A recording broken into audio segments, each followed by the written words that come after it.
அடுத்து வரும் நிகழ்ச்சியானது ஜாய்ஸ் மேயர் ஊழியங்களின் நண்பர்கள் மற்றும் பங்காளர்களால் தாங்கப்படுகிறது.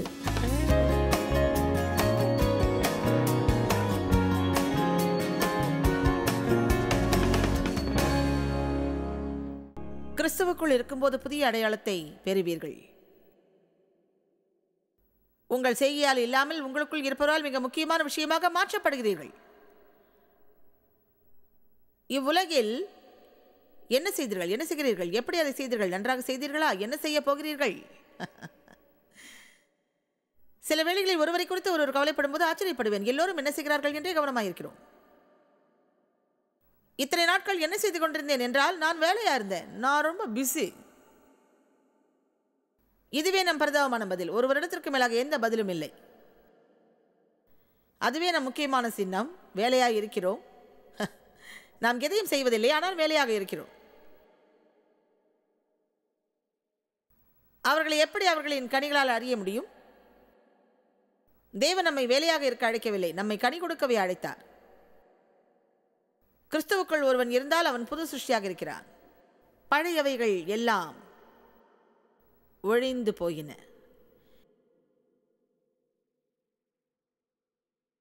என் பெற்றோர் என்னை நேசிக்கவே இல்லை, எல்லா விஷயத்திலும். நான் தவறாக நடத்தப்பட்டேன், எல்லா நிலையிலும். ஆனால் எனக்கு நல்ல படிப்பு தரவில்லை, நான் தவறான தடங்களில் பிறந்தவள், இப்படி அப்படி என்று எல்லாம் ஒழிந்து போயின. எபேசியர் 1:3-4 பார்ப்போம் மற்றும் 7. அவருக்குள், கிறிஸ்துவுக்குள் இனி அன்பிற்காக காத்திருக்க வேண்டாம், ஏனென்றால் நீங்கள் நேசிக்கப்படுகிறீர்கள். இப்போது கிடைத்துவிட்டது. இயேசுவே அவர்களுக்கு கிடைக்க நான் ஜெபிக்கிறேன்.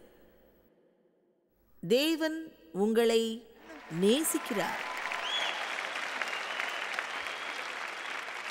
சாதாரணமாக எல்லோரும் அல்ல, அனைவரையும் அவர் நேசிக்கிறார். ஆனால் அவர் உன்னை நேசிக்கிறார். ஆமென். எபேசியர் 1:3-4. நம்முடைய கர்த்தராகிய இயேசு கிறிஸ்துவின் பிதாவாகிய தேவனுக்கு ஸ்தோத்திரம். இதை நான் நேசிக்கிறேன். நம்மை ஆசீர்வதிக்கிறவர் முடியும், இல்லை முடியும் செய்வார் என்றாவது ஒரு நாள் நம்புகிறேன். நம்மை ஆசீர்வதிக்கிறவர் எங்கே? அவர் கிறிஸ்துவுக்குள் ஆவிக்குரிய சகல ஆசீர்வாதங்களினால் நம்மை ஆசீர்வதிக்கிறார். ஆகவே இந்த ஆசீர்வாதங்களால் ஆசீர்வதிக்கப்பட்டு ஆசீர்வாதமாய் வாழ வேண்டும் என்றால் எப்படி கிறிஸ்துவுக்குள் வாழ்வது என்று நான் கற்றிருக்க வேண்டும். நான் என் உணர்ச்சிகளாலும் சொந்த நினைவுகளாலும் உலகம் சொல்கிறபடியும் ஜனங்கள் சொல்கிறபடியும் வாழ்வதல்ல, ஆனால் கிறிஸ்துவுக்குள் வாழ்வது எப்படி என்று கற்றிருக்க வேண்டும். என் வாழ்வில் தேவ அழைப்பை விட்டு விலகி அனைத்து வித நண்பர்களையும் என்னோடு வைத்துக் கொள்ள முடியும். எந்த நண்பர்களையும் இழக்க அவசியமில்லை. என் ஆலயத்திலேயே இருந்திருக்கலாம். நான் இருந்தது போல ஆலயத்திலே விட்டுவிட கேட்டுக்கொண்டேன். அதாவது என்னை குறித்து எதுவும் கவலைப்படவில்லை என்றாலும் அவர்களோடு தங்கி இருந்திருக்கலாம். காரணம், உங்களை குறித்து மற்றவர்கள் உண்மையிலேயே கவலைப்பட மாட்டார்கள். உங்களை கட்டுப்படுத்தி ஆள்பவர்கள் மட்டுமே நண்பர்களாக கூட இருக்க ஒரே வழி.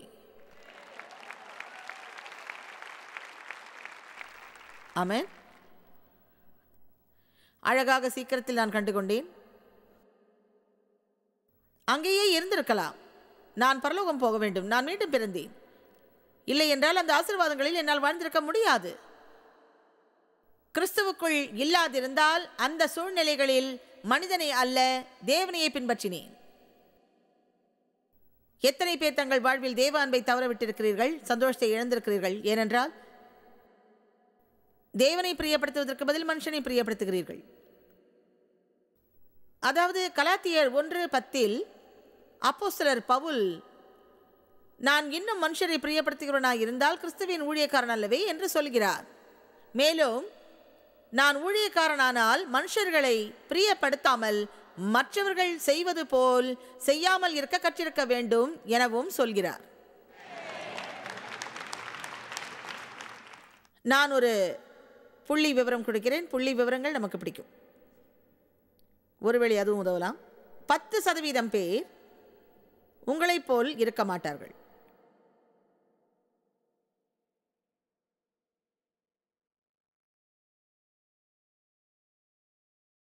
புள்ளி விவரத்தின் உண்மை அதுதான். ஆகவே எல்லா நேரமும் எல்லோரையும் பிரியப்படுத்தவே எல்லோரும் முயற்சிக்கிறார்கள். அது உங்கள் வாழ்வில்லையா? சந்தோஷம் சமாதானத்தை திருடிக் கொள்ளும். எது எப்படி இருப்பினும் தேவனை நேசிக்காதவரை உங்களை அவர்களுக்கு பிடிக்காதல்லவா?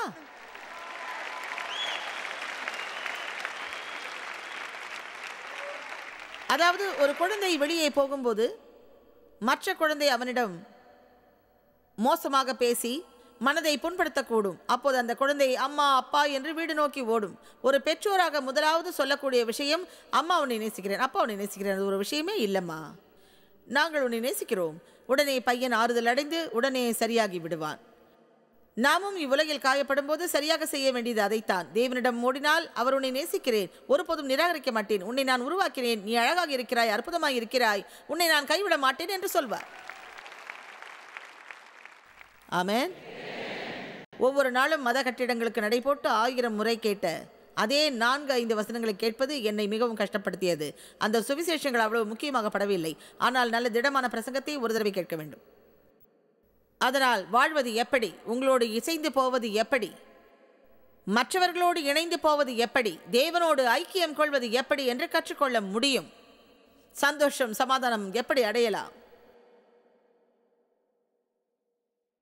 கொலோசேயர் 2:10 சொல்கிறது, ஓ இது நேசிக்கிறேன், பரிபூரணம் உள்ளவர்களாய் இருக்கிறீர்கள் அவருக்குள். ஆகவே அவருக்குள் பரிபூரணமாய் இருந்தால், அதாவது திருமணம் செய்யாதிருந்தால் நான் முழுமையாகவில்லை. திருமணம் செய்து குழந்தை இல்லாதிருந்தால் நான் முழுமையடைய முடியாது.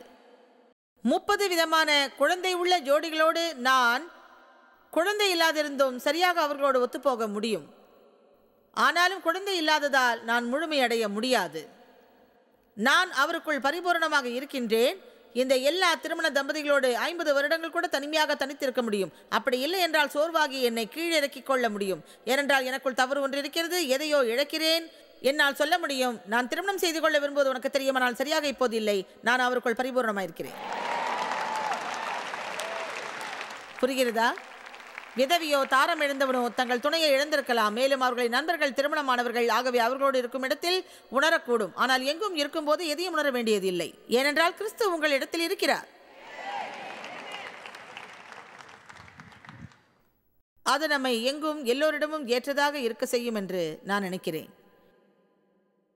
ஏழை மனிதன் பணக்கார நபரோட வசதியாக இருக்க முடியும், பணக்கார நபர் ஏழையோட வசதியாக இருக்க முடியும்.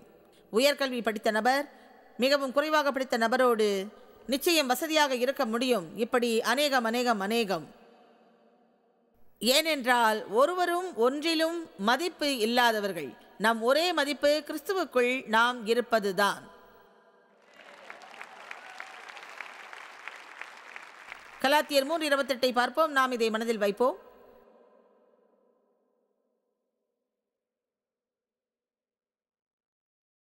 தட்டச்சு செய்வதற்குள் விரிவாக பேச முடியும். இப்போது எல்லோரும் சொல்லுங்கள், இப்போது யூதன் என்றும் கிரேக்கன் என்றும் இல்லை, அடிமை என்றும் சுயாதீனன் என்றும் இல்லை, ஆண் என்றும் பெண் என்றும் இல்லை.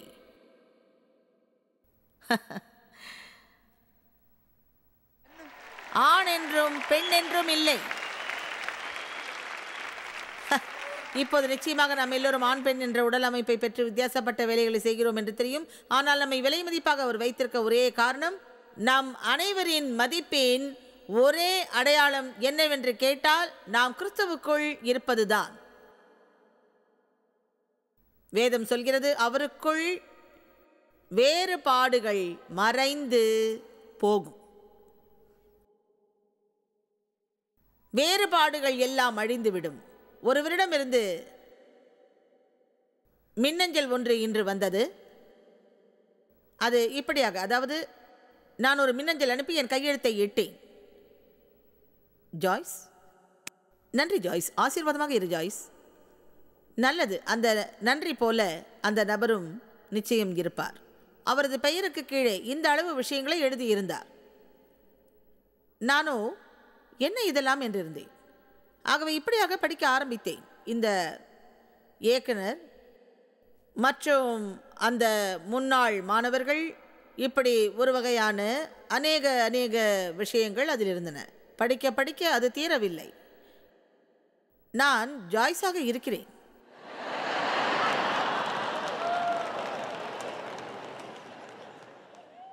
எந்த முக்கியத்தையும் அந்த காகிதத்தில் நான் பார்க்கவில்லை. நான் எதை குறித்து பேசுகிறேன் தெரியுமா? நல்ல சுவிசேஷத்தை கேட்க விரும்புகிறீர்களா? அதாவது எத்தனை பேருக்கு நல்ல வசனங்களை உண்மையில் பார்க்க ஆசை? இதை பார்க்கும் வரை ஒரு நல்ல வசனத்தை பார்த்திருக்க முடியாது. கலாத்தியர் 2:6. ஆஹோ, இதை நேசிக்கிறேன். கலாத்தியர் 2:6. அல்லாமலும் எந்த புதிய தேவைகளும் இல்லை. எண்ணிக்கை உள்ளவர்களாக இருந்தவர்கள் எனக்கு ஒன்றும் போதிக்கவில்லை. அவர்கள் எப்படிப்பட்டவர்களாக இருந்தாலும் எனக்கு எந்த கவலையும் இல்லை. எனக்கு வித்தியாசம் என்று ஒன்றுமே இல்லை. கேளுங்கள், தேவன் மனுஷரிடத்தில் பட்சபாதம் உள்ளவர் அல்லவே.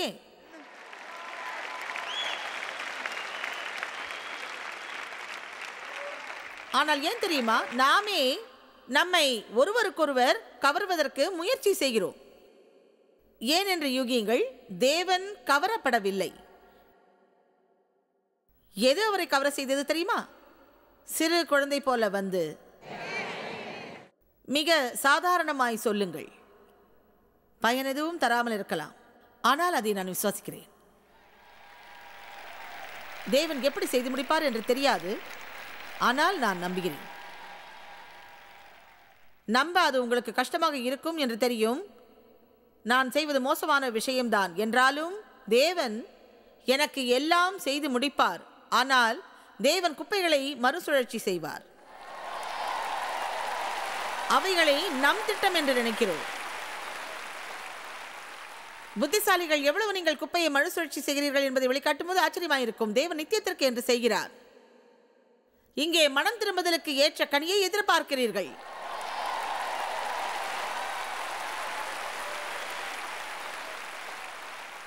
தேவன் எப்படி செய்தார் என்று தெரியாது. நான் எப்படி இங்கு இருக்கிறேன் என்றும் தெரியாது.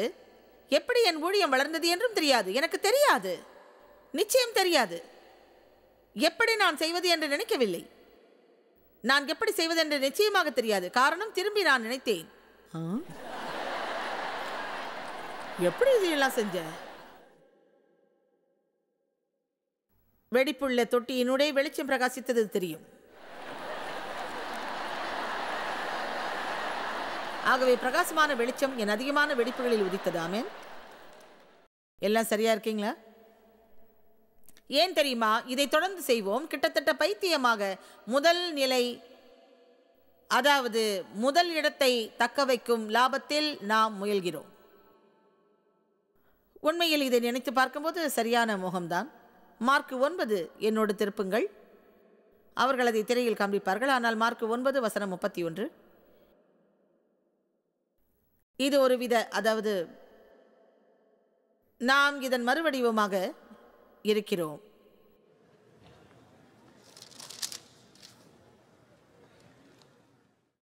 ஏனென்றால் மனுஷகுமாரன் மனுஷர் கைகளில், இந்த காட்சியை சிந்தியுங்கள். இயேசு தன் சீஷர்களிடம் வரவிருக்கும் மரணப்பாடு குறித்து, இதனூடே நான் போகப் போகிறேன் என்று சொல்கிறார். இது ஒரு தாங்க முடியாத துயரம், சரிதானே? என் வாழ்நாள் முழுவதும் மோசமான நாள் குறித்து உங்களிடம் நான் சொல்ல விரும்புகிறதை போல. ஏனென்றால் மனுஷகுமாரன் மனுஷர் கைகளில் ஒப்புக் கொடுக்கப்படுவார் என்றும், அவர்கள் அவரை கொன்று போடுவார்கள் என்றும், கொல்லப்பட்டு 3ஆம் நாளிலே உயிர்த்தெழுந்திருப்பார் என்றும் அவர் தம்முடைய சீஷர்களுக்கு போதகம் பண்ணி சொல்லியிருந்தார். அவர்களோ அந்த வார்த்தையை அறிந்து கொள்ளவில்லை. அதை குறித்து அவரிடத்தில் கேட்கவும் பயந்தார்கள். அவர் கப்பர் நகுமுக்கு வந்து வீட்டிலே இருக்கும்போது அவர்களை நோக்கி, நீங்கள் வழியில் எதை குறித்து உங்களுக்குள்ளே தர்க்கம் பண்ணினீர்கள் என்று கேட்டார். அதற்கு அவர்கள் பேசாமல் இருந்தார்கள்.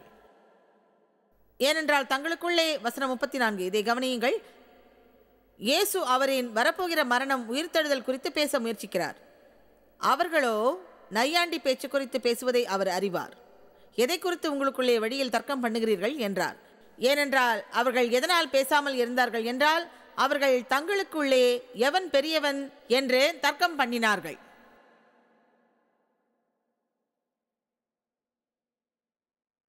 மத்தேயு 20 மீண்டும் பார்க்கலாம். அதாவது இங்கு ஒரு விபரீதம் நடக்கிறதை காணலாம். ஒரு சிறு குழந்தை காரியத்தை காண்கிறோம். குழந்தையை அழைத்து அவர் பேசத் தொடங்கினார். பாடத்தை கற்பிக்கிறார். முதன்மையாக இருக்க விரும்புகிறவன் எல்லோருக்கும் ஊழியனாய் இருக்கட்டும். இது ஏன் மிக முக்கியம் என்றால், மற்றவர்களிடம் மேன்மையாக காண்பிக்க, எல்லாவற்றிலும் எப்போதும் முதன்மையாக இருக்க, முடி, உடல் அழகு மற்றவர்களை விட மேலாய் இருக்கவே பார்க்கிறோம். இதை தெரிந்து கொள்ளுங்கள். மற்றவர்களைப் போல இருக்க முடியுமா? ஏன் முழுமையான சந்தோஷம் அடைய முடிவதில்லை? ஒவ்வொருவரையும் பார்ப்பதை நிறுத்தி நாம் அப்படி இல்லாமல் தேவன் உருவாக்கிய நோக்கத்தின்படி இருக்க முயற்சிப்போம். ஆமென்.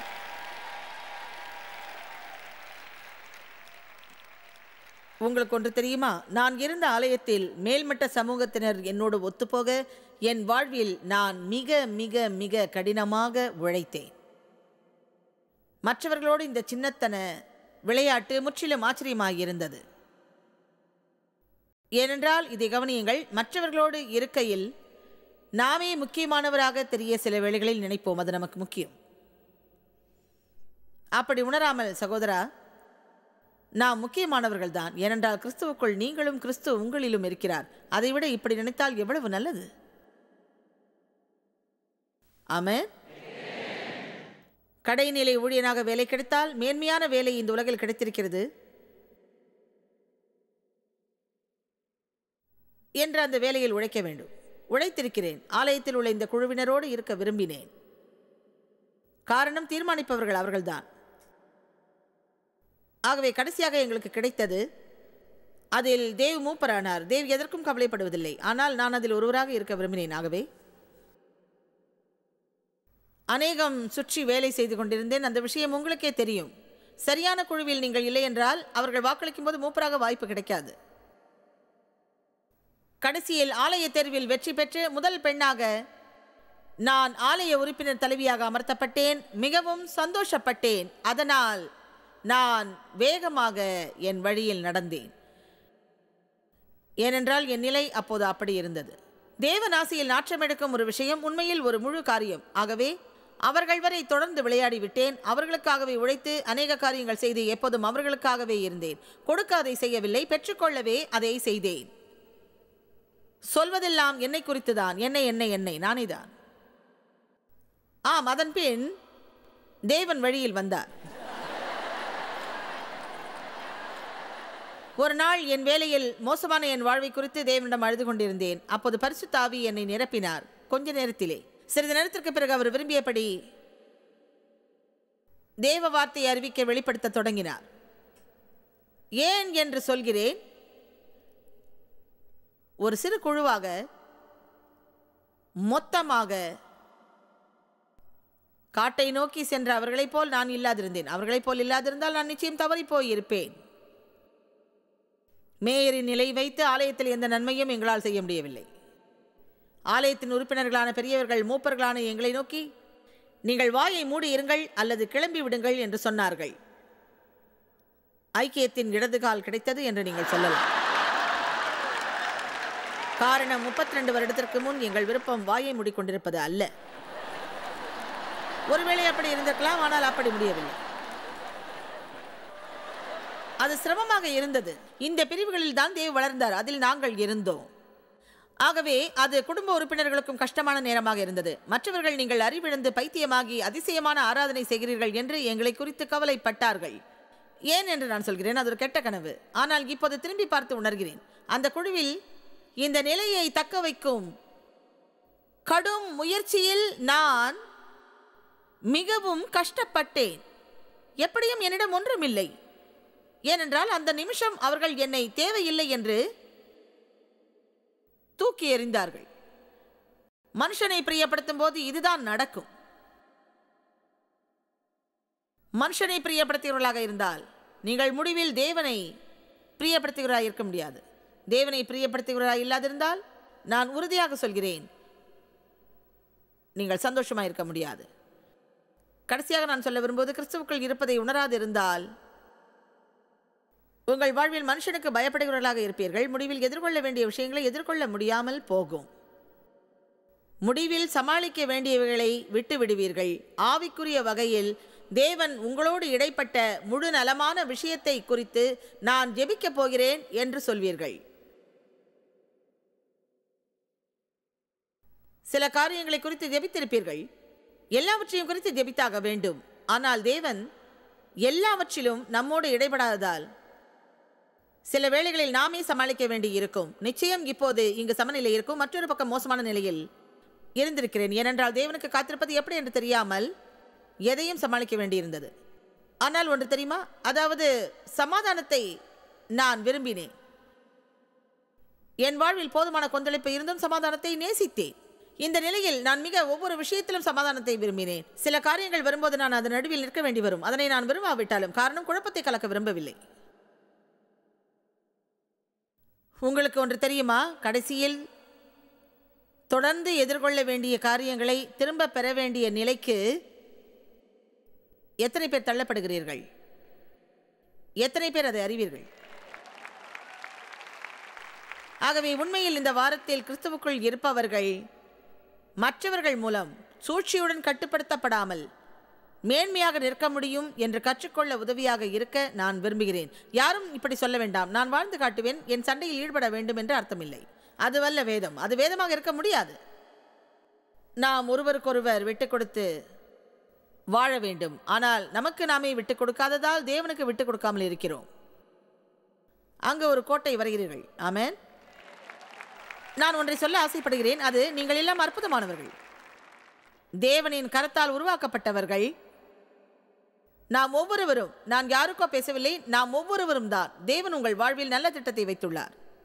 உங்களுக்குள்ளும் புறமும் சென்றடைய அவரின் கரம் போதுமானதாக இல்லாதிருக்க எந்த குழியும் ஆழமில்லை. தேவனை ஆச்சரியப்படுத்த உங்களுக்கு பிரச்சனை இல்லை. அவர் இல்லை என்று போக மாட்டார். இந்த ஒன்றுக்கு என்னிடம் பதில் இல்லை. நமக்கு முன்பாக அவர் போகிறார், நமக்கு பின்னும் அவர் வருகிறார், நமக்குள்ளும் வாழ்கிறார். நமக்காக தேவன் திட்டம் வைத்துள்ளார். நாம் ஆரம்பத்தில் சொன்னது போல நீங்கள் செய்து முடிப்பீர்கள். ஆமென். நாம் எல்லோரும் எழுந்திருப்போம்.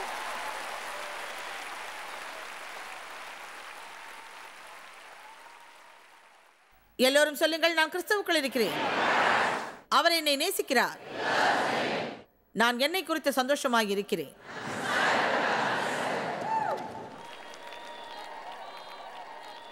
நான் உங்களுக்காக ஜெபிக்கிறேன். இந்த அற்புதமான ஜனங்களுக்காக நான் ஜெபிக்கிறேன். ஓ ஆண்டவராகிய இயேசுவே, உம்மில் விடுதலையாய் இருக்க கற்றுக்கொள்ள உதவி செய்யும். சாதாரணமாய் பேசவும் பாடவும் அல்ல, மேலும் கீழும் குதிக்க அல்ல, ஆனால் உண்மையில் அந்த சுதந்திரத்தில் வாழ வேண்டும். சிறு குழந்தையைப் போல இருக்கவும், உம்மை விசுவாசிக்கவும், உம்மில் கண்ட அந்த தாழ்மையை என்றும் விட்டுவிடாதபடி உதவி அருளும். கிறிஸ்துவுக்குள் இருக்கும் யாராயிருந்தாலும் புது சிருஷ்டியாயிருக்கிறான். பழையவைகள் ஒழிந்து போயின, எல்லாம் புதிதாயின.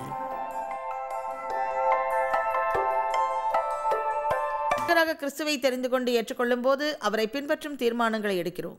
அதாவது நமக்காக அவர் சம்பாதித்து கொடுத்த விடுதலையை பெறுகிறோம்.